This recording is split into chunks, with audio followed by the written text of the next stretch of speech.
اور دوڑو، جلدی کرو اپنے رب کی بخشش کی طرف اور جنت کی طرف جس کی وسعت آسمانوں اور زمین کے برابر ہے، جو متقی لوگوں کے لیے تیار کی گئی ہے۔ کون ہے متقی؟ الذین ينفقون فی السراء والضراء، جو خوشحالی اور بدحالی، آسانی اور تنگی دونوں حالتوں میں خرچ کرتے ہیں۔ والکاظمین الغیظ، اور غصے کو پی جانے والے ہیں۔ والعافین عن الناس، اور لوگوں کو معاف کر دینے والے ہیں۔ واللہ یحب المحسنین، اور اللہ محسنین سے محبت کرتا ہے۔ یہاں ہم دیکھتے ہیں کہ اللہ سبحانہ وتعالی ہم سب کو جنت کی طرف دوڑنے، جنت کی طرف جلدی کرنے اور جنت والے کام کرنے کی دعوت دے رہے ہیں۔ جنت کیا ہے؟ جنت اللہ کے مہمانوں کے رہنے کی جگہ ہے۔ جنت دنیا اور ما فیہا سے بہتر ہے۔ جنت اصل عیش کا گھر ہے۔ وہاں ہر انسان کو وہ ملے گا جو وہ چاہتا ہے۔ انسان کی چاہت اور خواہش کا احترام کیا جائے گا۔ جنت ایسی جگہ ہے جس کے بارے میں نہ کسی آنکھ نے کبھی کچھ دیکھا اور نہ کسی کان نے اس کے بارے میں سنا۔ فرشتوں نے جب جنت کو دیکھا تو اس کے حسن و جمال سے مروب ہو گئے۔ رسول اللہ صلی اللہ علیہ وسلم نے فرمایا، اللہ عز و جل نے جنت کی دیوار کا سونے اور چاندی کی اینٹ سے احاطہ کیا۔ جنت کی چار دیواری کس سے ہے؟ ایسے مٹیریل سے جو سونے اور چاندی کا ہے، اس سے اس کی باؤنڈری وال بنی ہوئی ہے۔ پھر اس میں نہریں کھودی اور اس کے درختوں کو کاشت کیا۔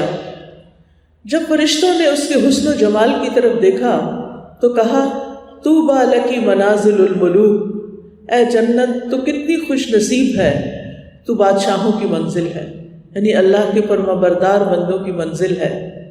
جنت اتنی قیمتی جگہ ہے، ایسی خوبصورت ہے کہ دنیا میں اس کا تصور بھی نہیں کیا جا سکتا۔ کوئی کتنا بھی اور کیسا بھی امیر سے امیر شخص کیوں نہ ہو، وہ دنیا میں ایسا گھر بنانے سے قاصر ہے جیسا گھر یہ جنت ہے۔ ابو سعید کہتے ہیں کہ رسول اللہ صلی اللہ علیہ وسلم نے فرمایا، اللہ تبارک و تعالیٰ نے جنت کو پیدا کیا، اس کی ایک اینٹ سونے کی تھی اور ایک چاندی کی۔ اب بھلا دکھائیے مجھے دنیا میں کوئی بھی گھر جس کی ایک اینٹ سونے اور ایک اینٹ چاندی کی، یعنی جس کی وال سونے اور چاندی سے بنی ہوئی، اور اس کا گارا یعنی سیمنٹ جو تھا وہ کستوری کا تھا۔ اللہ تعالیٰ نے اسے کہا کلام کر، یعنی جنت کو جب بنایا تو فرمایا کہ بولو۔ اس نے کہا قد افلح المؤمنون، مومن فلاح پا گئے، یعنی یہ جنت مومنوں کے رہنے کی جگہ ہے۔ نبی صلی اللہ علیہ وسلم نے فرمایا کہ جنت کی مٹی میدے کی طرح سفید ہے۔ سعد بن ابی وقاص کہتے ہیں کہ نبی صلی اللہ علیہ وسلم نے فرمایا، اگر ناخن نیل سے کم مقدار کے برابر بھی جنت کی کوئی چیز ظاہر ہو جائے تو وہ آسمان اور زمین کے کناروں کو چمکا دے، یعنی اگر جنت کی کوئی چھوٹی سی چیز بھی دنیا میں جھانک لے یا دنیا میں نظر آ جائے، ہر چیز روشن ہو جائے۔ صرف ایک کوڑا رکھنے کی جگہ، آپ سمجھے گز بھر جگہ زمین و آسمان سے بہتر ہے۔ جنت کا صرف ایک جھونکا، ایک چکر دنیا کے سارے غم، ساری تکلیفیں، ساری پریشانیاں بھلا دے گا۔ انسان کہے گا کہ میں نے تو آج تک کوئی غم دیکھا ہی نہیں، ہر غم بھول جائے گا۔ جنت کے رہنے والے بھی جوان ہوں گے، ان پر بڑھاپا نہیں آئے گا، انہیں کوئی بیماری نہیں ہوگی، انہیں کوئی تھکاوٹ نہیں ہوگی، انہیں کوئی غم نہیں ہوگا، انہیں کوئی پریشانی نہیں ہوگی۔ جنت کا اعلیٰ ترین مقام فردوس ہے، یہ جنت کا اعلیٰ ترین حصہ ہے، رحمان کے عرش کے تلے ہے۔ جنت کے درخت اتنے بڑے ہیں کہ سوار اگر اس کے سائے میں چلے تو 100 سال تک بھی چلے تو سایہ ختم نہ ہو، یعنی ایک ایک درخت اتنا بڑا ہے۔ طرح طرح کے کھانے والا درخت ہے۔ عتبہ بن عبد سلمی کہتے ہیں، میں رسول اللہ صلی اللہ علیہ وسلم کے ساتھ بیٹھا ہوا تھا، ایک اعرابی آیا تو اس نے کہا، اے اللہ کے رسول، میں نے آپ کو جنت کے ببول نامی درخت کا تذکرہ کرتے ہوئے سنا ہے، میرا خیال ہے کہ دنیا میں وہ سب سے زیادہ کانٹوں والا درخت ہے۔ تو آپ نے فرمایا، اللہ تعالیٰ جنت میں ببول درخت کے ہر کانٹے کے بدلے خصی بکرے کی خصیے کی طرح ایک چیز پیدا کرے گا، اس میں 70 رنگ کے کھانے ہوں گے، یعنی ایک درخت کے ایک کانٹے کے اندر 70 رنگ کے 70 کلرز جو ہوں گے کھانے کے ہوں گے، اور ہر رنگ دوسرے سے مختلف ہوگا۔ تو آپ سوچئے کہ کھانے کا کلر بھی کتنا خوبصورت ہوگا، کتنا بیوٹیفل ہوگا۔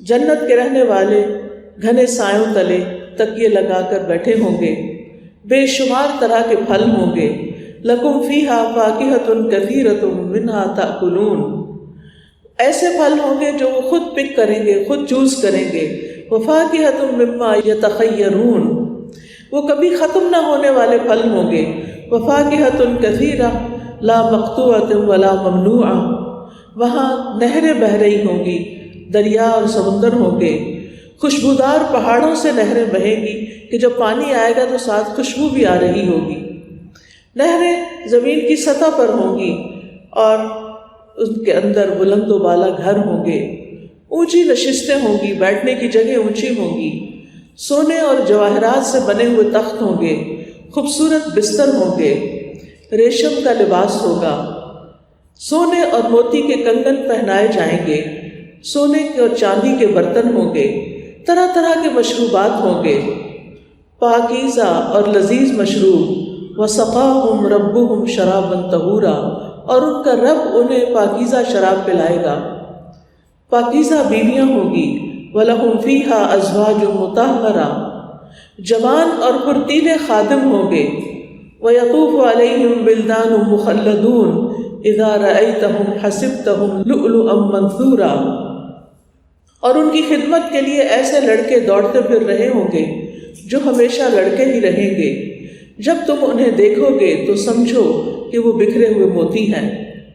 جنت میں حسن و جمال بڑھانے والے بازار ہوں گے کہ جن کی طرف جنت والے جب چکر لگائیں گے اور واپس گھر آئیں گے تو ان کی خوبصورتی اور بڑھ چکی ہوگی۔ جنت میں انسان کی ہر خواہش پوری ہوگی، جنت میں ہمیشہ کی زندگی ہوگی، وہاں سے کوئی نکالا نہیں جائے گا، وہاں موت نہیں آئے گی، اور جنت کی سب سے بڑی نعمت اللہ تعالیٰ کا دیدار ہوگا۔ اللہ تعالیٰ کے دیدار سے بڑھ کر کوئی چیز اہل جنت کو محبوب نہ ہوگی، یعنی جنت کی ساری نعمتیں پانے کے بعد جب وہ اللہ تعالیٰ کو دیکھیں گے جو ایک انعام ہوگا ان کے لیے، تو انہیں جنت کی ساری نعمتیں بھول جائیں گی۔ لیکن جنت میں جانے کی کچھ شرائط ہیں۔ جنت میں جانے کے لیے سب سے فرسٹ اینڈ فورموسٹ، سب سے پہلی شرط توحید ہے، لا الہ الا اللہ جنت کی کنجی ہے۔ جو اللہ کو ایک مانے گا، جو اللہ کے ساتھ کسی کو شریک نہیں کرے گا، وہ جنت میں داخل ہوگا۔ ایمان کے ساتھ عمل صالح بھی ضروری ہے، نیک اعمال ضروری ہیں۔ اللہ تعالیٰ فرماتے ہیں والذین آمنوا وعملوا الصالحات اولئک اصحاب الجنہ ہم فیہا خالدون، اور جو لوگ ایمان لائے اور انہوں نے نیک کام کیے وہی جنت والے ہیں اور وہ اس میں ہمیشہ رہیں گے، یعنی ان کو وہاں ہمیشہ ہمیشہ کی زندگی ملے گی۔ جنت میں ہر طرف سے فرشتے انٹر ہو کر جنتیوں کو سلام کہیں گے، یقولون سلام علیکم ادخلوا الجنۃ بما کنتم تعملون۔ جنت میں اہل ایمان کی خوبصورت بیویاں ہوں گی، اور جنت میں جانے والے ایسے اعمال کریں گے کہ جن کی وجہ سے ان کی عزت کی جائے گی، کیونکہ دنیا میں انہوں نے اللہ تعالیٰ اور اس کے رسول صلی اللہ علیہ وسلم کی اطاعت کی اور اپنے اعمال کو ان کے لیے خالص کیا، اللہ کا تقوی اختیار کیا، احسان کے درجے پر لوگوں سے معاملہ کیا، تزکیہ نفس کیا، یعنی اپنے اندر کو پاک کیا، لوگوں سے اچھے اخلاق سے پیش آئے، اللہ تعالیٰ کی عبادات کی، لوگوں سے اچھے معاملے کیے، اپنے اخلاق اور رویے میں عاجزی اختیار کی، مشکلات پر صبر کیا، اور اللہ تعالیٰ کی اطاعت میں دوسروں کے ساتھ ناراضگی نہیں برتی، پھر اپنی عبادات کو احسن طریقے سے ادا کیا۔ اگر نماز کا معاملہ ہو تو اچھی طرح وضو کیا، اچھی طرح رکوع اور سجود کیے، اور پھر اچھی طرح خوبصورتی کے ساتھ نماز پڑھی، جس میں رش نہیں تھا، جس میں دھیان ادھر ادھر نہیں تھا، بلکہ اللہ سبحانہ و تعالیٰ ہی کی طرف توجہ تھی۔ جنت میں جانے والے فضول باتیں نہیں کریں گے۔ جنت میں جانے والوں کے اخلاق اتنے اچھے ہوں گے کہ وہ انسانوں کے لیے بھی آسانیاں کریں گے اور جانوروں کے لیے بھی، یعنی جانوروں کے ساتھ احسان کرنے والے کے لیے بھی جنت ہے۔ وہ ایک خاتون تھی جو خود تو نیک نہیں تھی، لیکن اس نے ایک کتے کو پیاسا دیکھا اور اس کو پانی پلایا، کنویں میں اتر کر اس کے لیے پانی لائی، تو اللہ تعالیٰ نے اس کو بخش دیا اور اس کو جنت میں داخل کر دیا۔ اسی طرح جو شخص راستے سے کوئی تکلیف دہ چیز ہٹاتا ہے، دوسروں کے لیے مشکل کو آسان کرتا ہے، اس کے لیے بھی جنت ہے۔ یتیم کی کفالت کرنے والا بھی جنت میں جائے گا۔ جنت میں جانے کے لیے سچائی اختیار کرنا بہت ضروری ہے، اور جنت میں جانے کے لیے فرائض کے ساتھ ساتھ سنتوں کا اہتمام کرنا ضروری ہے۔ رسول اللہ صلی اللہ علیہ وسلم نے فرمایا، کوئی مسلمان بندہ نہیں جو ہر روز اللہ کے لیے فرائض کے علاوہ 12 رکعت سنت ادا کرتا ہے مگر اللہ تعالیٰ جنت میں اس کے لیے گھر بنا دیتا ہے۔ یعنی صرف فرض نماز نہیں پڑھتا بلکہ اس کے ساتھ ساتھ سنت بھی ادا کرتا ہے۔ پھر اسی طرح اللہ تعالیٰ کے لیے مسجد تعمیر کرنا، یعنی مسجد کو تعمیر کرنا بھی جنت میں لے جانے والا کام ہے۔ اسی طرح حقوق العباد ادا کرنا، مریضوں کی عیادت کرنا، کہ کوئی فوت ہو جائے تو اس کی تعزیت کرنا، اولاد کی وفات پر صبر کرنا، اور پھر اپنی ذات کے اندر اگر کوئی بیماری آ گئی ہے، مثلاً اگر کسی کی آنکھیں چلی گئی، نابینا ہو گیا، تو اس کو بھی جنت کی بشارت دی گئی۔ اسی طرح جو شخص دوسروں کی خطائیں معاف کر دے، تنگ دست کو، یعنی کہ اگر کوئی قرضہ ادا نہیں کر سکتا تو اس کو معاف کر دے، ایسے شخص کے لیے بھی جنت کی بشارت ہے۔ اسی طرح جنت میں جانے کے لیے والدین کے ساتھ نیکی کرنا بھی ضروری ہے، اور پھر انسان کو اپنی زبان کی حفاظت کرنا بھی ضروری ہے۔ حضور قلبی سے سید الاستغفار پڑھنا اور پھر اس کو ہمیشہ پڑھتے رہنا، اور موت کے وقت آخری کلام لا الہ الا اللہ ہونا، اور صدقے اور روزے کی حالت میں خاتمہ ہونا، یہ تمام علامات جنت میں لے جانے والی ہیں۔ سلام کو عام کرنا، کھانا کھلانا، رات کا قیام کرنا۔ نبی صلی اللہ علیہ وسلم نے فرمایا، لوگوں سلام پھیلاؤ، کھانا کھلاؤ، اور رات میں جب لوگ سو رہے ہو تو نماز پڑھو، تم لوگ سلامتی کے ساتھ جنت میں داخل ہو جاؤ گے۔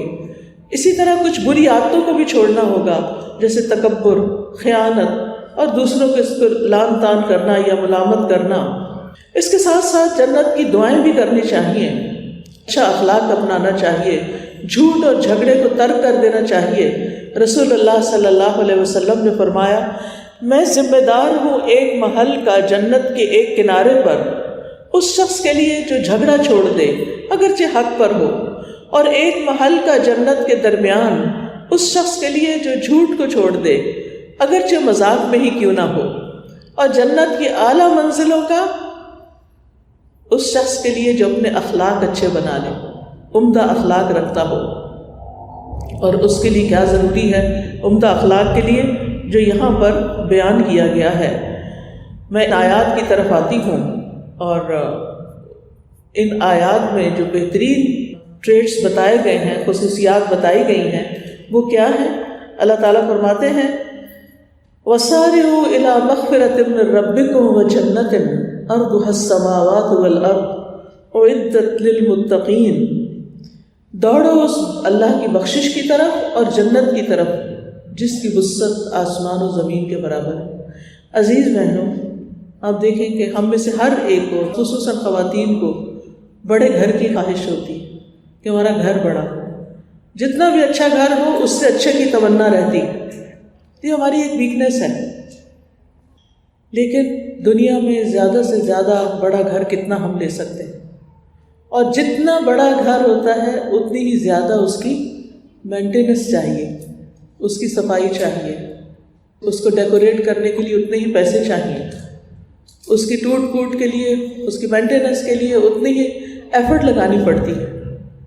یعنی جتنے بڑے گھر ہوتے ہیں وہ پھر اتنا ہی بندے کو تھکا بھی دیتے ہیں، لیکن انسان پھر بھی خوش نہیں ہو سکتا۔ ہاں، اگر انسان اپنی توجہ دو کاموں کی طرف کرے، ایک تو نیک اعمال کی طرف جلدی کرے، نیکی کے کسی بھی کام کا پتہ چلے تو سستی نہ کرے، اور دوسرے اپنے گناہوں کی معافی مانگتا رہے، بخشش مانگتا رہے. کیونکہ یہاں کیا کہا گیا؟ کیونکہ غلطی تو ہم میں سے ہر ایک سے ہوگی، ہم فرشتے نہیں ہو سکتے، لیکن اگر غلطی ہو جائے تو کیا کرو؟ فوراً اپنے رب کی طرف دوڑو، فوراً استغفار کرو، فوراً بخشش مانگو. اور پھر یہ جنت تقوی والوں کے لیے تیار کی گئی. تقوی والے کون ہوتے ہیں؟ جو محتاط زندگی بسر کرتے ہیں، احتیاط کے ساتھ، کہ ان کا کوئی عمل، ان کی کوئی بات، ان کی کوئی سوچ اللہ تعالیٰ کو ناراض نہ کرے. وہ ہر قدم پھونک پھونک کر رکھتے ہیں. تقوی کے بارے میں جو بہترین ڈیفینیشن کی گئی وہ حضرت عمر رضی اللہ عنہ نے ابی بن کعب سے پوچھا کہ تقوی کیا ہے؟ تو انہوں نے کہا کیا کبھی تم کسی کانٹوں والے جنگل سے گزرے ہو؟ حضرت عمر نے کہا ہاں کیوں نہیں. پوچھا پھر کیسے گزرے؟ کہا کہ میں اپنے آپ کو بچا بچا کے گزرا. کیوں؟ کہ کوئی کانٹا نہ چبھ جائے. انہوں نے کہا کہ یہی تقوی ہے. یہ دنیا ایک کانٹوں بھرا جنگل ہے، اس میں قدم قدم پر شیطان کے بہکاوے ہیں، نفس کا شر ہے، ماحول کا پریشر ہے، بہت سی چیزیں انسان جانتے بوجھتے ہوئے بھی جو اللہ کی اطاعت میں کرنی چاہیے وہ نہیں کرتا، اور بہت سے غلط کام جن سے اللہ تعالیٰ نے بچنے کے لیے کہا ہے وہ بچتا نہیں. اس لیے متقی وہ شخص ہوتا ہے کہ جو اللہ سبحانہ و تعالیٰ کی فرما برداری کرتا ہے اور اللہ کی نافرمانی کے کاموں سے بچتا ہے. اب یہاں ان آیات میں 133 اور 134 میں جو صفت بتائی گئی ہے متقین کی وہ کیا ہے؟ نمبر 1 الذین ينفقون فی السراء والضراء. جنت میں جانے والے سخی دل لوگ ہوتے ہیں، وہ ہر حال میں اپنا مال خرچ کرتے ہیں. کہاں خرچ کرتے ہیں؟ بندوں پر بھی کرتے ہیں، خود اپنی ذات پر بھی کرتے ہیں. یعنی وہ بخیل نہیں ہوتے، کنجوس نہیں ہوتے، صرف خوشحالی میں خرچ نہیں کرتے، بلکہ جب ان کے حالات تنگ ہوتے ہیں، ان کے پاس تھوڑا بھی ہوتا ہے پھر بھی وہ دینے والے ہوتے ہیں، کیونکہ ان کو اپنے رب پر یقین ہوتا ہے کہ اگر آج میں دوں گا تو اپنے رب کو دے رہا ہوں، کسی انسان پر میرا احسان جتانا نہیں، وہ رب مجھے ضرور لوٹا دے گا. حدیث میں آتا ہے کہ ما نقصت مال من صدقہ، مال صدقہ کرنے سے کم نہیں ہوتا، دینے سے بڑھتا ہے، گھٹتا نہیں ہے. لہذا جنت میں جانے والوں کی خاص خصوصیت، خاص خوبی کیا ہے؟ کہ وہ خرچ کرنے والے ہوتے ہیں. پھر آپ دیکھیے کہ یہاں لفظ مال نہیں آیا بلکہ خرچ کرنا بس آیا، کیونکہ ہم دیکھتے ہیں کہ انسان کو جو کچھ بھی ملا ہے، چاہے وہ علم ہے، چاہے اولاد ہے، چاہے مال ہے، چاہے کوئی خاص صلاحیتیں ہیں، یہ ساری کی ساری دراصل کیا ہے؟ رزق ہے. لہذا جنت میں جانے والوں کو جو ملتا ہے وہ آگے دینے والے ہوتے ہیں، دوسروں پر خرچ کرنے والے ہوتے ہیں. اگر مال ہے تو مال دیتے ہیں، اگر علم ہے تو علم بانٹتے ہیں، اگر کوئی سکلز ہے تو سکلز دوسروں کو سکھاتے ہیں. یعنی وہ دوسروں کے لیے جیتے ہیں، دوسروں کا فائدہ سوچتے ہیں، دوسروں کی بھلائی کے کام کرتے ہیں.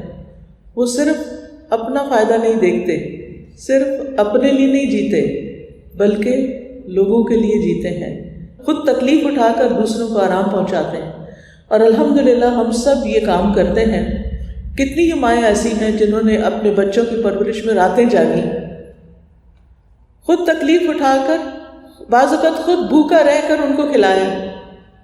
یہ سب کچھ اگر ہم صرف دنیا کے لیے کرتے تو کوئی فائدہ نہیں، لیکن اس لیے کرتے کہ اللہ تعالیٰ نے ہمارے لیے اس کو لازم کیا، تو یہ ہمارے لیے اللہ تعالیٰ کا پسندیدہ ترین کام ہو جاتا ہے کہ جب ہم خود تکلیف اٹھا کر دوسرے کو آرام پہنچاتے ہیں. اسی طرح آپ دیکھیے ڈاکٹرز ہیں، بعض اوقات ساری ساری رات جاگتے ہیں، مریضوں کا علاج کر رہے ہوتے ہیں. اگر اس میں نیت اللہ کی رضا رکھ لی جائے تو آپ سوچئے کہ کتنا بڑا اجر ہے اس شخص کے لیے جو دوسروں کی کیئر کرتا ہے، دوسروں کی زندگی بچاتا ہے، دوسروں کو تکلیف سے نکالتا ہے. اگر اس وقت انسان یہ نیت کر لے کہ میرا مقصد اس وقت اللہ کو خوش کرنا ہے، ٹھیک ہے ایک جاب ہے، پیسے مل جاتے ہیں اس کے بدلے میں کچھ، لیکن صرف دنیا کے چند دن کے لیے مال نہیں، یہ کافی نہیں. مومن اپنی ہر چیز جنت کو سامنے رکھ کے کرتا ہے کہ مجھے اس کا بدلہ وہاں چاہیے. پھر اللہ تعالیٰ جو چاہتا ہے دنیا میں بھی عطا کرتا ہے. لیکن جو شخص صرف دنیا چاہتا ہے اس کے لیے پھر آخرت میں کچھ نہیں ہوتا. اس لیے اپنی نیتوں کو ہمیں درست کرنے کی ضرورت ہے. تو پہلی صفت جنت میں جانے والوں کی کیا ہے کہ ان کے دل کھلے ہوتے ہیں، کیونکہ جنت بہت وسیع ہے جس کا عرض آسمان و زمین کے برابر ہے. تو اس میں تنگ دل والے لوگ، بخیل لوگ نہیں جائیں گے، بلکہ کھلے دل والے جائیں گے، جو خوشحالی میں، اچھے دنوں میں اور بدحالی میں اپنے مال خرچ کرتے ہیں، اپنی صلاحیتیں دوسروں کے لیے استعمال کرتے ہیں. دوسری اہم صفت جو جنت میں جانے کے لیے بہت بیسک کوالیفیکیشن ہے وہ ہے والکاظمین الغیظ، غصہ پی جانے والے، غصے کو کنٹرول کرنے والے. اب دیکھیے کہ ہم میں سے کس کو غصہ نہیں آتا؟ ہم سب کو غصہ آتا ہے، لیکن اس کو چینلائز کرنا بہت ضروری ہے. یہ نہیں کہ جس پر ہمارا بس چلتا ہے، جو ہمارے سامنے کچھ بولتا نہیں یا جو ہمارے مقابلے میں کمزور ہے، ہم جو چاہے اس کو سنا دیں. ہم ایسا نہیں کر سکتے. چاہے کوئی ہم سے بڑا ہے، چاہے کوئی ہمارے جیسا ہے، چاہے کوئی ہم سے چھوٹا ہے، ہمیں اس کے ساتھ بھلے مانس اچھے انسان کی طرح معاملہ کرنا چاہیے، نہ کہ ہم اس پر اپنی فرسٹریشن اور اپنے غصے کا ایسا اظہار کریں کہ وہ بیچارہ پریشان ہو کر رہ جائے. کیونکہ ہمارا غصہ دوسرے کو ہرٹ کرتا ہے، ہمارا غصہ دوسرے کے لیے بے چینی اور پریشانی کا سبب بنتا ہے. لہٰذا اگر ہم جنت میں جانا چاہتے ہیں تو ہمیں اپنے غصے کو کنٹرول کرنا ہوگا. کنٹرول کیسے؟ قزمہ کا مطلب ہوتا ہے جو مشق ہوتی ہے نا، پانی کا وہ واٹر بیگ ہوتا ہے، اس کے اوپر پہلے زمانے میں ڈھکن نہیں ہوتے تھے، اس کے اوپر چھوٹی سی رسی باندھ دی جاتی تھی تاکہ پانی باہر نہ نکلے. تو غصہ بھی اپنی زبان کو روک لینا کہ کوئی ایسا لفظ زبان سے نہ نکلے جو دوسرے کو ہرٹ کرے. تو یہ بہت ہی بنیادی خصوصیت ہے، بہت بنیادی چیز ہے کہ ہم اگر جنت میں جانا چاہتے ہیں تو ہمیں اپنے اندر یہ صفت اپنانی ہوگی، والکاظمین الغیظ.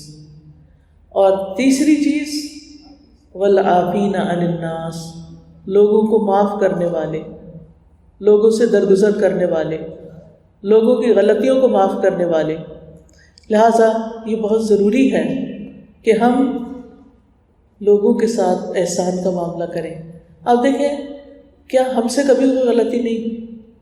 ہم سب بھی تو غلطی کرتے ہیں. کیا ہوا اگر کسی سے کوئی غصے والی بات ہو گئی، کسی نے ہمارا کوئی حق مار لیا، کسی نے ہمیں وہ عزت نہیں دی جو ہم ایکسپیکٹ کر رہے تھے، تو ایسی باتوں کو دل میں نہیں رکھنا چاہیے. کیونکہ جب ہم دوسروں کی نفرت اپنے دل میں رکھتے ہیں تو اس کا نقصان کیا ہوتا ہے؟ ہمارے دل کا بوجھ بڑھتا جاتا ہے، بڑھتا جاتا ہے، بڑھتا جاتا ہے. اور بعض اوقات مسلسل اس بوجھ کے تلے رہنے، یہ جو کہتے ہیں نا سٹریس ہے. کس چیز کا سٹریس ہوتا ہے؟ بعض اوقات صرف لوگوں کی باتوں کا سٹریس ہوتا ہے، لوگوں کے خوف کا سٹریس ہوتا ہے. کسی نے ہمیں کچھ کہہ دیا، وہ تو کہہ کے چلا گیا، سارا دن پیچھے وہی سوچتے رہے. تو یہ چیز جو ہے یہ ہمارے لیے نقصان دہ ہے. والکاظمین الغیظ والعافین عن الناس، لوگوں کو معاف کرنا، اس کا بدلہ جنت ہے. ہم میں سے کون نہیں چاہتا کہ جنت میں جائے؟ لیکن جنت میں جانے کے لیے یہ 3 کام جو ان آیات میں بتائے گئے ہیں وہ بے حد ضروری ہیں، اور ہمیں یہ اپنی زندگی میں اپنانے ہوں گے اگر ہم جنت کے خواہش مند ہیں. میں سمجھتی ہوں کہ یہ مشکل کام ہے، لیکن نبی صلی اللہ علیہ وسلم نے فرمایا تھا کہ الا ان سلعۃ اللہ غالیہ، خبردار اللہ کا سودا بڑا مہنگا ہے، اللہ کا سودا مہنگا ہے. اور پھر فرمایا کہ وہ اللہ کا سودا جنت ہے. یعنی اگر تم جنت خریدنا چاہتے ہو تو اس کے لیے اس کی کچھ قیمت دینی ہوگی، اور اس کی قیمت کیا ہے؟ اپنی بری عادتوں کو چھوڑنا ہوگا. اب یہاں پر آپ دیکھیں، یہ 3 باتیں بتائی گئی ہیں، اور یہ تینوں کی تینوں لوگوں سے متعلق ہیں، حقوق العباد سے متعلق ہیں. یعنی پہلی جو بتائی گئی کہ وہ لوگوں پر خرچ کرتے ہیں، تو یہ بھی حقوق العباد ادا کرنا ہے. اور اس میں آپ دیکھیے کہ صرف اپنی پسند کے لوگ نہیں، ان کو بھی جو ہمیں کچھ نہیں دیتے لیکن ان کا ہم پر حق ہے. اب قرآن مجید میں اگر ہم دیکھتے ہیں جیسے مال خرچ کرنے کی باری آتی ہے تو صحابہ کرام نے اللہ کے رسول صلی اللہ علیہ وسلم سے سوال کیا، یسألونک ماذا ینفقون، وہ آپ سے پوچھتے ہیں کہ وہ کیا خرچ کریں. ایک جگہ فرمایا قل العفو، جو تمہاری ضرورت سے زائد ہے وہ دے دو، نکال دو.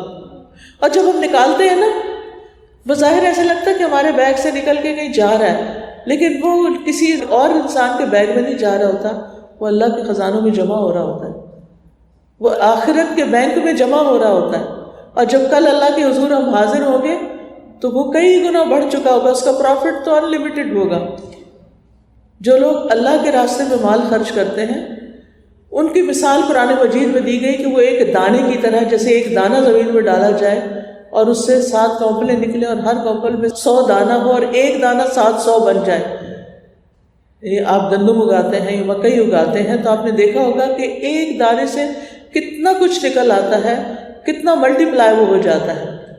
ماشاءاللہ پچھلی دفعہ جب میں یہاں آئی تھی تو یہ جگہ ایک خالی زمین تھی، اور آج مجھے یہاں انٹر ہوتے ہوئے بہت خوشی ہوئی کہ ماشاءاللہ مسلمانوں نے اتنی بڑی بلڈنگ بنا لی اور ابھی بہت بڑا پروجیکٹ اور چیز بھی بنے گی. آپ سب کو بہت مبارک ہو. لیکن ظاہر ہے کہ اس میں بہت سے لوگوں کی کنٹریبیوشن ہے اور انہوں نے اللہ کے ساتھ سودا کیا ہے. جو کچھ بھی اس راستے میں دیا اس کا بدلہ ان کو مل کر رہے گا. حدیث میں آتا ہے کہ اگر کوئی شخص اپنے پاکیزہ مال میں سے ایک کھجور بھی خرچ کرتا ہے یا کھجور کا ٹکڑا بھی خرچ کرتا ہے تو اللہ سبحانہ وتعالیٰ اس کو بڑھانا شروع کر دیتے ہیں، گرو کرتے ہیں، یعنی اس کا اجر و ثواب بڑھاتے جاتے ہیں حتیٰ کہ ایک کھجور احد پہاڑ برابر ہو جاتی اجر و ثواب میں. آپ کو پتہ نہیں کئی میل کے اوپر مشتمل ہے وہ پہاڑ. آپ میں سے جو لوگ مدینہ گئے ہوں گے انہوں نے وہ پہاڑ دیکھا ہوگا کہ کتنا بڑا ہے. یعنی صرف ایک کھجور. اور جب ہم کسی کو جیسے رمضان میں روزے اکٹھے کھول رہے ہوتے ہیں، یہ کھجوریں بانٹتے ہیں تو کبھی سوچا بھی نہیں کہ ان میں سے ایک کھجور کتنا بڑا اجر بننے والی. تو اگر ایک کھجور اتنی بڑی بن جائے گی تو اگر آپ پورا جو باکس ہے وہ دے رہے ہیں تو کتنا، اور اگر سب کو کھلا رہے ہیں تو کتنا، اور اگر مختلف جگہوں پہ کھلا رہے ہیں تو کتنا، وہ کتنے سے کتنا بن جائے گا. لیکن ہم اجر و ثواب بھول جاتے ہیں، لہٰذا ہم دل کھول کے خرچ نہیں کرتے. تو یہاں پر ایک آیت میں فرمایا جو ضرورت سے زائد ہے وہ خرچ کرو. ایک دوسری جگہ پر فرمایا یسألونک ماذا ینفقون قل ما انفقتم فللوالدین. سب سے پہلا حق والدین کا ہے، یعنی جب دو تو پہلے ان کی ضروریات دیکھو، کیونکہ والدین ساری زندگی بچوں پہ خرچ کرتے رہتے ہیں اور بغیر کسی لالچ کے خرچ کرتے رہتے ہیں. لہٰذا بچے جب بڑے ہو جائیں اور اللہ ان کو بہت کچھ دے تو پھر ان کا فرض بنتا ہے کہ وہ اپنے والدین پر خرچ کریں. یہ اللہ کا حکم ہے. پھر رشتہ دار اور بیوی بچوں کا تو ذکر اس لیے نہیں کیا گیا کہ ان کا نان نفقہ تو فرض ہے ہی، اور وہ انسان کسی سے پوچھ کے خرچ نہیں کرتا، وہ تو جو کماتا ہے وہ انہیں کے لیے کما رہا ہوتا ہے. بچوں کو عام طور پہ ہم کہتے ہیں نا تمہارے لیے تو کما رہے ہیں، اور کس کے لیے، تمہارا ہی تو ہے. لیکن بچے تو کبھی نہیں کہیں گے کہ آپ ہی کے لیے تو کما رہے ہیں یا آپ ہی کا تو ہے، بلکہ وہ یہ سمجھتے ہیں کہ ماں باپ نے ساری زندگی دیا، ان کو ضرورت نہیں. ماں باپ کو اگر ضرورت نہ بھی ہو، ان کے پاس سب کچھ ہے، پھر بھی فرض بنتا ہے کہ ان کا دل خوش کرنے کے لیے ان کو تحائف دیے جائیں، ان کے ہاتھ میں دے کے صدقہ کروایا جائے، ان کا دل خوش کیا جائے. آپ کو پتہ ہمارے دین میں تو ایک مسکراہٹ بھی صدقہ ہے. یعنی اگر آپ کے پاس مال نہیں تو آپ ماں باپ کو رحمت کی نظر سے دیکھ لیں، ان کے لیے دعا کر دیں، ان کو خوش ہو کر دیکھ لیں، ان کو صرف پریشانیاں نہیں سنائیں، ان کو اچھی باتیں بھی بتائیں کہ ان کا دل خوش ہو جائے. تو اس لیے الذین ينفقون فی السراء والضراء. کبھی موڈ ہمارا اچھا ہوتا ہے تو ہم بہت کچھ کر لیتے ہیں، کبھی ہمارا موڈ آف ہوتا ہے تو ہم کچھ بھی نہیں کرتے. یہ نہیں ہونا چاہیے. اپنے موڈ کے غلام نہ بنیں. اپنے اندر کو مت دیکھیں کہ اس کو تو دینے کو میرا بالکل دل نہیں چاہتا، اس کو تو دوں گی، اس کو بالکل نہیں دوں گی. ایسا نہیں کرنا. پھر السراء والضراء، جس سے خوش ہیں اس کو بھی دیں، اور جس سے ناراض ہے اگر اس کا حق بنتا ہے تو اس کو بھی دیں. کیونکہ آپ اس کو نہیں دے رہے، آپ کس کو دے رہے ہیں؟ اللہ کے راستے میں دے رہے ہیں، اللہ کو خوش کرنے کے لیے دے رہے ہیں۔ اور پھر آپ دیکھیے دوسری صفت جو ہے جنت میں جانے کی، والکاظمین الغیظ، یہ بھی انسانوں کے حقوق ہے۔ اب دیکھیے جب ہم غصہ کرتے ہیں نا تو غصہ شیطان کی طرف سے ہوتا ہے، اور شیطان کیا چاہتا ہے کہ گھروں میں فساد ڈالے۔ کبھی آپ نے سوچا کہ میاں بیوی کا رشتہ جو اتنے پیار کا رشتہ ہوتا ہے وہ اتنی نفرتوں میں کیوں بدل جاتا ہے؟ سوچیے کیوں؟ کہاں سے لڑائی شروع ہوتی ہے؟ کیوں لڑائی شروع ہوتی ہے؟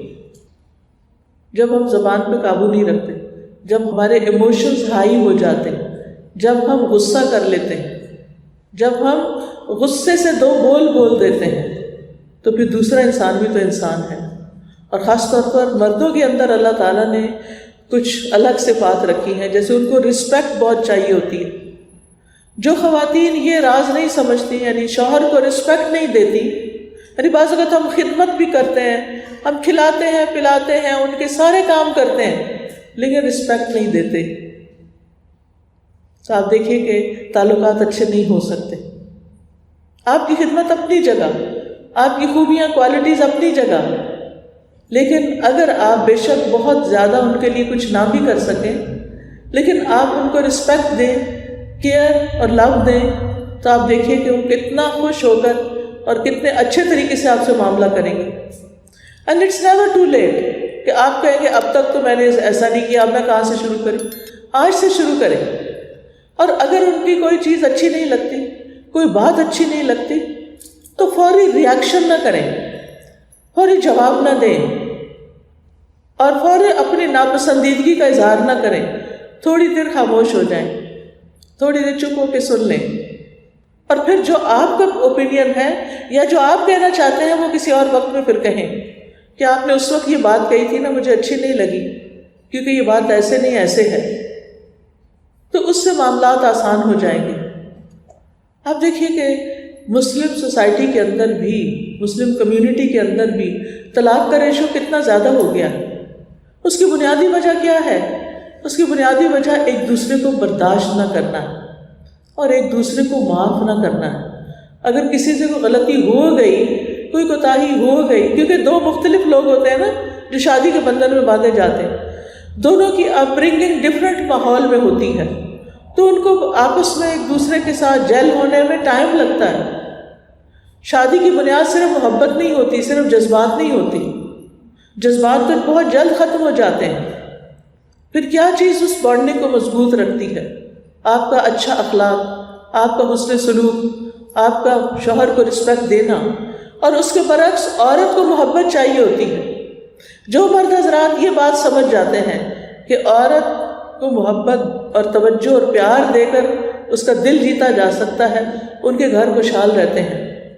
لیکن کچھ لوگ سمجھتے ہیں کہ ہاں کوئی فرق نہیں پڑتا، میں کون سا اس کو کچھ کہتا ہوں، میں تو سب کچھ دے رہا ہوں، میں نے تو اس کو اپنا کریڈٹ کارڈ بھی دیا، جو چاہے خرچ کرے۔ بات صرف خرچ کرنے کی نہیں ہے، بات ہے محبت کی، کہ آپ ٹائم کتنا دیتے ہیں، آپ پاس کتنا بیٹھتے ہیں۔ اب تو مشکل یہ ہو گئی ہے کہ گھر میں بیٹھے بھی ہوتے ہیں اور فون ہم دونوں کے ہاتھ میں ہوتے ہیں، وہ اپنا کام کر رہے ہیں، ہم اپنا کام کر رہے ہیں، لہٰذا ایک دوسرے کے لیے تو کوئی ٹائم ہی نہیں۔ اور اتنی ایڈکشن ہوگی، بعض لوگوں کو میں نے دیکھا ہے کہ بیٹھے بیٹھے کچھ نہیں ہوگا تو دوبارہ سے فون کے اوپر ہاتھ مار کے دیکھ لیں گے کہ کوئی اور نوٹیفیکیشن تو نہیں ہے، یعنی وہ زیادہ امپورٹنٹ ہو گیا آپ کے پاس بیٹھے ہوئے انسان سے۔ پھر آپ دیکھیے کہ بعض اوقات یہ ہوتا ہے کہ ہسبینڈ وائف بات کر رہے ہوتے ہیں لیکن دھیان نہیں دیتے، غور سے نہیں سنتے۔ یاد رکھیے اچھے تعلقات کی غور سے سننا ہے، دوسرے کی بات کو توجہ دینا ہے۔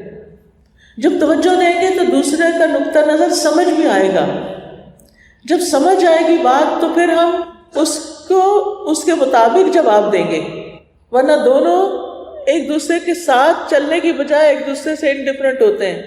ایک کچھ کہہ رہا ہے، دوسرا کچھ اور کہہ رہا ہے، ایک کچھ کہہ رہا ہے، دوسرا کچھ اور کہہ رہا ہے، اور بات بنتی ہی نہیں، آپس میں انڈرسٹینڈنگ ڈیولپ ہی نہیں ہوتی، وہ ایک بنیاد و مرصوص بنتا ہی نہیں، وہ مضبوط رشتہ بنتا ہی نہیں، اور وہ ایک دوسرے کے ساتھ پھر چل ہی نہیں سکتے۔ تو اس لیے بہت ضروری ہے کہ والکاظمین الغیظ، غصے میں نہیں بات کرنی، غصہ ہے چپ کر جانا ہے، کیونکہ غصہ شیطان کی طرف سے ہے، غصہ شیطان کی طرف، اور شیطان کیا چاہتا ہے؟ گھروں میں لڑائی ڈالنا، پھوٹ ڈالنا۔ تو جنت میں جانے والے لوگ ان صفات کے حامل ہیں، اور اللہ تعالیٰ فرماتے ہیں واللہ یحب المحسنین، اللہ محسنین سے محبت کرتا ہے۔ یہی تو محسن ہیں کہ جو دوسروں پر خرچ کرتے ہیں، احسان کر رہے ہوتے ہیں، نیکی کر رہے ہوتے ہیں۔ یہی تو محسن ہے جو دوسرے کے برے رویے کے مقابلے میں اپنے آپ کو سیلف کنٹرول دے رہے ہوتے ہیں، سیلف کنٹرول کر رہے ہوتے ہیں۔ یہی تو محسن ہے جو دوسروں کی غلطی کو معاف کر دیتے ہیں۔ ایسے لوگ اللہ کے محبوب بندے ہوتے ہیں۔ تو کیا ہم ان صفات کو نہیں اپنائیں گے کہ جن کی وجہ سے اللہ تعالیٰ ہم سے محبت کرتا ہے؟ لہٰذا ہمیں جنت میں جانے کے لیے، جس کی ابھی میں نے تھوڑی سی ڈسکرپشن آپ کو دی کہ جنت ہے کیا، دنیا میں کوئی چیز جنت جیسی نہیں، لہٰذا اس بلند مقام کو حاصل کرنے کے لیے اپنے اندر آج سوچنے کہ یہ 3 کوالٹیز میں نے ضرور پیدا کرنی، اور میں نے لوگوں پر احسان کرنا ہے، ان سے توقع نہیں رکھنی کہ وہ میرے لیے کچھ کریں، بلکہ میں نے خود آگے بڑھ کر جو میں کر سکتی ہوں وہ ان کے لیے کرنا ہے۔ اور پھر اگلی آیت میں فرمایا والذین اذا فعلوا فاحشة او ظلموا انفسهم ذکروا اللہ فاستغفروا لذنوبهم ومن یغفر الذنوب الا اللہ ولم یصروا علی ما فعلوا وهم یعلمون۔ اور وہ لوگ کہ جب کوئی برا کام کر لیتے ہیں، کوئی بے حیائی کی بات کر لیتے ہیں، یعنی کوئی زبان سے سخت لفظ نکل گئے، کوئی غلط بات نکل گئی، تو پھر کیا کرتے ہیں؟ ذکر اللہ، فوراً اللہ کو یاد کر لیتے ہیں، اعوذ باللہ پڑھتے ہیں، استغفر اللہ کرتے ہیں، فاستغفروا لذنوبہم، فوراً اپنے گناہوں کی معافی مانگنا شروع کر دیتے ہیں۔ یعنی غلطی تو ہر انسان سے ہوتی ہے، بھول چوک بھی ہوتی ہے، جب بھول کر کچھ کر بیٹھتے ہیں غلط تو پھر کیا کرتے ہیں؟ فوراً استغفار کرتے ہیں۔ اور کیا نہیں کرتے؟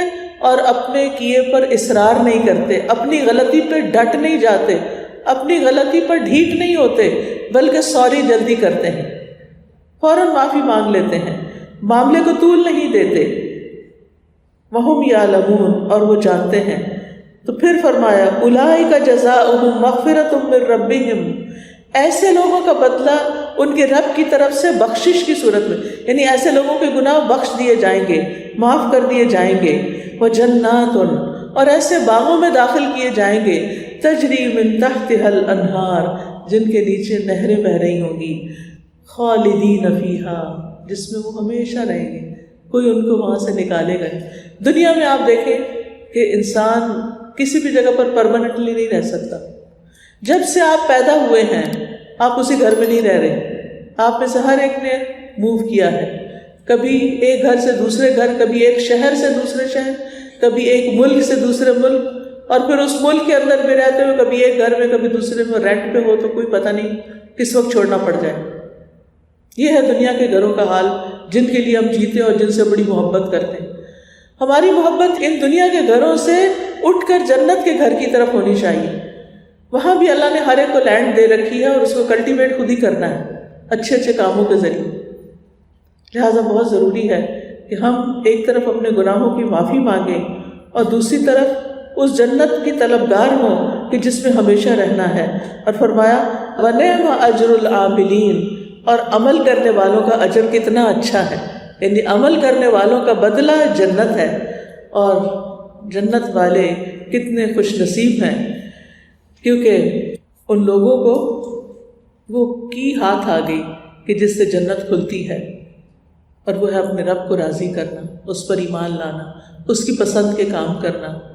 پیاری بہنوں، آج کی اس مجلس میں جو 3 کوالٹیز بتائی گئی ہیں ان کو ہم نے اپنی زندگی میں لے کر آنا ہے، اور پھر اگر غلطی ہو جائے، یہ نہیں ہو سکتا کہ ہم عہد کریں اور پھر ہم نہ کچھ غلطی کریں، غلطی ہو جائے تو پھر کیا کرنا ہے؟ فوری طور پر اللہ کو یاد کرنا ہے، رجوع کرنا ہے، استغفار کرنا ہے، اللہ سے گناہوں کی بخشش مانگنی، اور دیر نہیں کرنی، غلطی پہ اصرار نہیں کرنا۔ تو انشاءاللہ اللہ سبحانہ وتعالیٰ اس شخص کو جو اللہ کے راستے پہ چلنا چاہتا ہے ضرور مدد دے گا۔ اور اس میں آپ دیکھیے کہ بہت ضروری ہے کہ اگر ہم سیدھے راستے پر چلنا چاہیں، قائم رہنا چاہیں، تو ہم کیا کریں؟ قرآن کو پکڑ لیں، قرآن کے ساتھ زندگی بسر کریں، قرآن و سنت کو مضبوط تھام لیں۔ وہ ہمیں ساتھ ساتھ ریمائنڈر دیتا رہے گا کہ کیا کرنا ہے کیا نہیں۔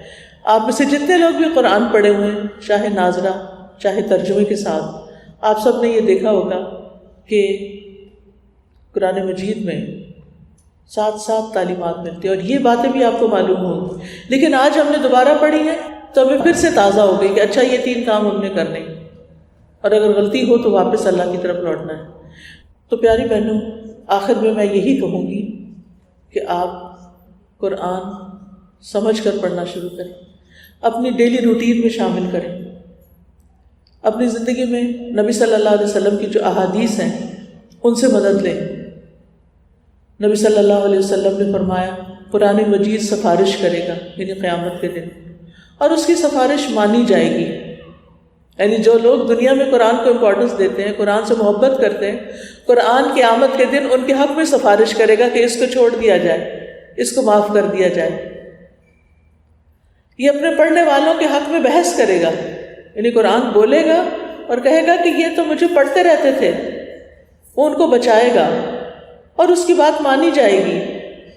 جس نے اس کو اپنے سامنے رکھا، یعنی قرآن کو سامنے رکھا، تو یہ جنت کی طرف اس کی رہنمائی کرے گا، جنت میں جانے والے کام بتائے گا، ان کاموں کے بارے میں بتائے گا جو جنت کے راستے میں رکاوٹ بنتے ہیں۔ اور جس نے اس کو اپنی پیٹھ پیچھے رکھا، بھلا دیا، چھوڑ دیا، پڑھا نہیں، تو یہ اسے ہانک کے جہنم کی طرف لے جائے گا کہ تم نے مجھے بھلا دیا تھا، تم نے مجھے اگنور کیا۔ لہٰذا پیاری بہنوں، ہم نے ہر قیمت پر اہل القرآن بننا ہے، یعنی قرآن والے۔ ہماری پہچان ہو کہ ہم مسلمان قوم ہیں اور ہم قرآن پڑھنے والے لوگ ہیں، اور وہ قرآن ہمارے اخلاق میں، ہمارے رویوں میں، ہمارے معاملات میں ظاہر ہوتا ہو۔ تو اللہ تعالیٰ سے دعا ہے کہ اللہ تعالیٰ ہمارے لیے جنت کی طرف جانے کے راستے کو آسان فرما دے۔ آج ہم آپ کے لیے ایک چھوٹا سا بک سٹال بھی لے کر آئے ہیں، اس میں جو چیزیں ہیں میں ان کا آپ کو انٹروڈکشن کروا دیتی ہوں۔ سب سے پہلے تو جنت ہی سے متعلق یہ ایک کارڈ ہے جس میں الطریق الی الجنہ، جنت میں لے جانے والے اذکار، یعنی کیا کریں کہ جنت کی طرف جائیں۔ اس میں اردو اور انگلش میں احادیث موجود ہیں، اور اس میں وہ کام بتائے گئے ہیں جو جنت کی طرف لے جانے والے ہیں۔ پھر اس کے بعد آپ دیکھیے رزق میں کشادگی کی دعائیں ہیں۔ عام طور پر لوگ اس سے تنگ ہوتے ہیں کہ ہمارا رزق کم ہے اور ہونا چاہیے، تو اس کے لیے یہ دعائیں ہیں۔ پھر ابھی ہم نے استغفار کے بارے میں پڑھا کہ وہ اپنے گناہوں کی بخشش مانگتے ہیں۔ یہ ہم نے قرآن اور سنت سے وہ دعائیں ان کارڈز میں جمع کر دی ہیں کہ جس سے ہم اللہ تعالیٰ سے اچھے الفاظ میں، جو ہمیں اللہ تعالیٰ نے اور اللہ کے پیارے رسول صلی اللہ علیہ وسلم نے بتائے ہیں، ہم دعائیں مانگ سکتے ہیں۔ تو یہ کارڈ اگر آپ کے پاس گھر میں رکھا ہوا ہوگا تو آپ اس کو پڑھ کے دعائیں کرتے رہیں گے۔ اردو ٹرانسلیشن بھی ہے اور انگلش بھی ہے۔ پھر یہ کتاب ہے ایاک نستعین، اس کی ہر بندے کو ضرورت ہے کیونکہ اس میں پروٹیکشن کی دعائیں ہیں۔ اور اس میں آپ دیکھیے کہ جیسے صبح اور شام کے وہ اذکار جو حفاظت کے ہیں، وہ دعائیں ہیں، یہ بھی اردو میں بھی ہے اور انگلش میں بھی ہے۔ پھر آپ دیکھیے برا خواب دیکھنے پر کیا کریں۔ کتنے لوگ پریشان ہوتے ہیں اور اوروں کو خواب سنا دیتے ہیں جس سے وہ واقع ہو جاتا ہے۔ ایک پیاری بہنوں بات یاد رکھیے، اگر آپ نے کوئی ایسا خواب دیکھا جو ڈراؤنا تھا، اس کو کسی کو نہ بتائیں، پھر کچھ نہیں ہوتا، لیکن ایک دفعہ جب وہ منہ سے نکل جاتا ہے تو وہ چیز ہو جاتی ہے۔ اگر کوئی بھی خواب ایسا ہو جو ناپسندیدہ ہو تو آپ اس کو ذکر کسی سے نہیں کریں، بس صدقہ خیرات کر لیں، دعا کر لیں، اور یہ دعا جو یہاں لکھی ہوئی ہے یہ پڑھ لیں۔ پھر وسوسوں سے حفاظت۔ کچھ لوگ کو بہت وسوسے آتے ہیں، ایک چھوٹی سی بات ہوتی ہے سارا دن دماغ میں گھومتی ہے اور انسان کو سخت پریشانی ہوتی ہے کہ کیا کرے۔ ایسے اوور تھنکنگ ہوتی ہے، نیگیٹو تھنکنگ۔ وسوسے کیا ہے؟ بیسیکلی نیگیٹو تھنکنگ، ہر چیز کے بارے میں برا سوچنا، ہر ایک پہ شک کرنا، ہر چیز کے بارے میں کوئی نیگیٹو، یہ تو ٹوٹ جائے گی، یہ خراب ہو جائے گی، یہ اچھی نہیں، یعنی کسی بھی چیز کی خوبصورتی دیکھنے کی بجائے اس کے نقص ڈھونڈنا، یہ بھی شیطان کا شر ہوتا ہے۔ شیطان انسان کا دشمن ہے اور وہ چاہتا ہے کہ انسان کو ذلیل کرے، پریشان رکھے۔ دشمن کا تو یہ مقصد ہوتا ہے کہ نقصان دے، لہٰذا اس سے بڑا نقصان کیا ہوگا کہ ہم بری بری باتیں سوچتے رہیں اور اپنے آپ کو پریشان رکھیں. تو اس کی دعائیں بھی ہیں. پھر نظر بد سے حفاظت. اکثر لوگوں کو وہم رہتا ہے کہ ہمیں بری نظر لگ گئی ہے، ہمارا سارا کام خراب ہو گیا. اس سے بچنے کے لیے، کیونکہ ہم لوگوں کی نظروں کو تو بند نہیں کر سکتے نا، ہم خود ایسی دعا پڑھیں کہ جو ہماری پروٹیکشن ہو جائے، تو پروٹیکشن وال بن جاتی ہے. پھر جادو سے حفاظت کی دعائیں، جنات اور شیاطین سے حفاظت کی دعائیں، دشمن کے شر سے حفاظت کی دعائیں، بیماریوں سے شفا کی دعائیں. مریض کے پاس جائیں تو کیا پڑھیں، قبرستان جائیں تو کیا پڑھیں، گناہوں کی بخشش کی دعائیں، رنج و غم کے ازالے کی دعائیں، مقبول دعائیں، نماز کے بعد کے اذکار، استخارے کی دعا، سفر کی دعائیں. تو یہ ان سب پر مشتمل یہ بہترین کتاب ہے. میں یہ ریکمینڈ کروں گی کہ آپ کے گھر میں یہ ہونی چاہیے تاکہ جس چیز کی بھی آپ کو ضرورت پڑے آپ اس کو نکال کے پڑھ سکیں. پھر اسی طرح آپ دیکھیے وہ پروٹیکشن کی دعائیں بھی ہیں، بسم اللہ کی برکات. یہ کتاب جو ہے نا 100 حدیث، یہ آپ سب کے گھر میں ہونی چاہیے. یہ صحیح بخاری سے 100 احادیث جمع کی گئی، اردو میں بھی ہے، انگلش میں بھی ہے. یہ آپ اپنے بچوں کے ساتھ ہر روز ایک ایک حدیث شیئر کر سکتے ہیں اور پھر اس پہ ڈسکشن کر سکتے ہیں. اس پوری کتاب پر میرے لیکچرز بھی ہیں جو آپ کو قرآن فار آل اپلیکیشن میں مل جائیں گے. اگر آپ اس کو ایکسپلور کریں تو آپ اس میں سے سن کے بھی سمجھ سکتے ہیں. لیکن آپ دیکھیے کہ 2-3 مہینے میں کتاب ختم ہو جائے گی اگر آپ ایک ایک حدیث اپنی فیملی کے ساتھ پڑھتے رہیں گے. اسی طرح کی اور کتاب قال رسول اللہ ہے، اس کے بھی ٹرانسلیشن انگلش اور اردو دونوں میں ہے. پھر اسی طرح شکر گزار ہونے کے فائدے، پھر قرآنی اور مصنون دعائیں، علم حاصل کرنے کے لیے خواتین نے کیا کیا کیا ان کی سٹوریز پر مشتمل کتاب ہے. پھر استغفار کی برکتیں، کیونکہ ابھی بخشش کی بات ہوئی، جب کوئی شخص بخشش مانگتا ہے تو اس کو کیا ملتا ہے. اور اسی طرح صدقہ اور خیرات کی فضیلت جو ابھی ہم نے سنا، اس پر پوری کتاب ہے، اس میں احادیث وغیرہ دی گئی ہیں تاکہ آپ زیادہ سے زیادہ موٹیویٹڈ ہو کر نیکی کے کاموں میں اللہ کے راستے میں خرچ کرتے رہیں. تو یہ تھی آج کی چند باتیں جو آپ کے گوش گزار کرنی تھی. اب اگر آپ کے ذہن میں کوئی سوال ہو، کوئی بات ہو تو آپ کر سکتے ہیں. اگر آپ کے پاس سوال نہیں تو میں کر لوں. جنت میں جانے کی 3 کوالٹیز کیا بتائی گئی ہیں ان آیات میں؟ جو جنت میں انٹری کے لیے کوالیفیکیشن ہے، اس کے بغیر اندر نہیں جا سکتے. جی، تنگی اور آسانی دونوں میں خرچ کرنا، غصہ کنٹرول کرنا اور لوگوں کو معاف کرنا. سارے مشکل کام ہیں لیکن اس کا بدلہ جنت ہے. ٹھیک ہے نا؟ اچھا، خرچ کہاں کہاں کریں؟ یہ کوئی بتائے گا؟ کہاں خرچ کریں؟ اپنی شاپنگ پہ، قیمتی پرس خریدنے پہ، قیمتی عبایا خریدنے پہ، کہاں خرچ کریں؟ جی، آپ اپنے پر بھی اور دوسروں پر بھی. بالکل ٹھیک ہے. اس میں سب سے پہلے کس کا حق بنتا ہے؟ پیرنٹس. یس، پیرنٹس. پھر اس کے بعد ریلیٹیوز. ٹھیک ہے. اور اللہ کے راستے میں، جیسے آپ اس ملک میں رہتے ہیں تو مسجد بنائیں گے اور مسلمانوں کے لیے سہولت کریں گے، بکس بنائیں گے یا بانٹیں گے یا کوئی بھی چیز. مثلاً اگر آپ ایک کارڈ لے لیتے ہیں اور آپ کو پتہ ہے کہ آپ کا کوئی بہن بھائی بہت تکلیف میں ہے قرضے کی وجہ سے، اور آپ اس کو یہ دعائیں پڑھنے کے لیے دیتے ہیں، وہ پڑھتا ہے، اس کا قرضہ اتر جاتا ہے، سارا ثواب آپ کو مل جائے گا. علم بانٹنا بھی صدقہ ہوتا ہے. محسن کون ہوتا ہے؟ واللہ یحب المحسنین. محسن کون ہوتا ہے؟ بالکل، اللہ تعالیٰ نے احسان ہر چیز پر لکھ رکھا ہے. آپ نے فرمایا کہ اگر تم جانور بھی ذبح کرو تو اس پر بھی احسان کرو. اس کے سامنے چھری تیز نہ کرو اور اس کے سامنے دوسرے جانور کو ذبح نہ کرو. اس کے ساتھ بھی احسان کرنا ہے، انسانوں کے ساتھ بھی، جانوروں کے ساتھ بھی، حیوانوں کے ساتھ، سب کے ساتھ. اور ایک حدیث میں آتا ہے، حدیث جبریل آپ نے سنی ہوگی، ان تعبد اللہ کأنک تراہ وإن لم تکن تراہ فإنہ یراک، کہ تم اللہ کی عبادت ایسے کرو گویا تم اللہ کو دیکھ رہے ہو. تو جب ہمارے دل میں یہ ہو کہ اللہ تعالیٰ ہمارے سامنے ہے تو پھر ہم کتنا اچھا کام کریں گے. اور اگر تم یہ نہیں کر سکو تو اللہ تو تمہیں دیکھتا ہی ہے. تو جو شخص اپنی زندگی میں یہ احساس رکھتا ہے کہ میرا رب مجھے دیکھتا ہے، اس کے کام خوبصورت ہو جاتے ہیں. وہ پھر اپنے کام رب کے لیے ہی کرتا ہے. یعنی کسی بھی کام کو ایکسیلنس کے لیول پر کرنا یہ احسان ہوتا ہے. ٹھیک ہے. میرا سوال یہ ہے کہ ہم بعض اوقات فارگیو تو کر دیتے ہیں، فارگیٹ نہیں کر سکتے. بالکل صحیح کہا انہوں نے، ایسا ہی ہوتا ہے. اور نبی صلی اللہ علیہ وسلم کی مثال بھی ہمارے سامنے ہے کہ جیسے وحشی نے حضرت حمزہ کو قتل کیا تھا، کہتے تھے سامنے نہ لاؤ اس کو، کیونکہ ان کو اپنے چچا یاد آتے تھے. تو یہ تو ہوتا ہے کہ جہاں جس ایریا میں چوٹ لگتی ہے پھر وہ سینسیٹیو ہو جاتا ہے. دل پہ چوٹ لگتی ہے تو انسان کے احساسات اور جذبات ایسے ہو جاتے ہیں. تو اس کے لیے طریقہ یہ ہے کہ انسان پھر اس سچویشن کو اوائڈ کرے. معاف کرنے کا مطلب یہ کہ میں اس سے کوئی بدلہ نہیں چاہتا، میں نے بدلہ نہیں لینا، کیونکہ میں نے اس تکلیف کا اجر اللہ تعالیٰ سے لینا ہے.